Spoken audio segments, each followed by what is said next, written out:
Hello दोस्तों, कैसे हैं आप? उम्मीद है बहुत अच्छे होंगे। दोस्तों, आज देश त्रासदी से गुजर रहा है और कश्मीर की जो आतंकी घटना है उसको जो बेहद दुखद और निंदनीय घटना है, इस पर सभी लोग चाहते हैं कि कड़ी कार्रवाई होनी चाहिए और सरकार कोशिश भी कर रही है। सरकार ने कुछ निर्णय लिए हैं, उनमें एक निर्णय है सिंधु समझौते को रद्द करना। तो जो सिंधु समझौता है, आज हम उसी की बात करेंगे कि सिंधु समझौता क्या है। सिंधु समझौता 1960 में हुआ था। असल में विश्व बैंक ने इसकी मध्यस्थता की थी और विश्व बैंक ही चाहता था कि पाकिस्तान के साथ में ये समझौता किया जाए, क्योंकि पाकिस्तान को बहुत ज़रूरत थी जल की, और इस जल के बिना उसकी हालत खराब हो रही थी। इसीलिए ये समझौता किया गया। जितनी भी पाकिस्तान की तरफ नदियां बहती हैं, उन नदियों के लिए ये समझौता हुआ कि उन नदियों का 20% पानी इंडिया के लिए होगा और 80% पानी पाकिस्तान के लिए होगा। ये नदियां थी सिंधु नदी, झेलम, चिनाब और रावी। इसके अलावा झेलम, चिनाब, रावी के अलावा ब्यास, सतलज नदी थी, और इन नदियों के साथ-साथ में इनकी सहायक नदियाँ भी थीं, जैसे गिलगित नदी है, श्योक नदी है, सुरु नदी है, और ये सारी लद्दाख से निकलती हैं या कश्मीरी के आसपास से ही निकलती हैं। हेलने नदी है, नीलम नदी है, तावी नदी है, उज नदी है, ये सारी की सारी नदियाँ जो हैं, ये भारत की तरफ से निकलती हैं और पाकिस्तान की तरफ बहती हैं। जो मैंने शुरू में आपको सिंधु समेत नदियां गिनाई थी, उन नदियों की ये सहायक नदी है।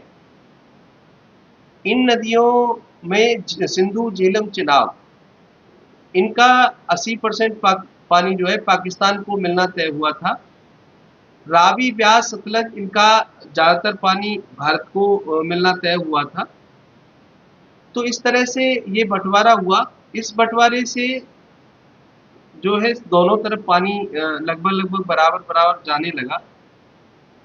वास्तव में अधिकतर जो नदियां हैं वो भारत की तरफ से ही निकलती हैं, चाहे वो बहती पाकिस्तान की तरफ हो, लेकिन जो उनका उद्गम स्थल है वो भारत है। अब बात आती है कि अगर हम ये समझौता रद्द कर देते हैं तो उससे हमें क्या लाभ होगा और पाकिस्तान को क्या नुकसान होगा। अगर ये जो समझौता है वास्तव में रद्द कर दिया जाता है तो पाकिस्तान की हालत खस्ता हो जाएगी। हम डैम बना के उस पानी को अपनी तरफ ला सकते हैं। हमारे बहुत सारे जो सूखे इलाके हैं, उनमें पानी पहुँचाया जा सकता है नहरों के माध्यम से। हम उन पे अगर बाँध बना दें, तो पाकिस्तान की तरफ पानी जाना बंद हो जाएगा, जिससे पाकिस्तान में सूखा होने, भुखमरी के कगार पे पाकिस्तान आ जाएगा, और हम बिना कोई बम फोड़े, बिना हथियार चलाए पाकिस्तान को अधमरा कर सकते हैं।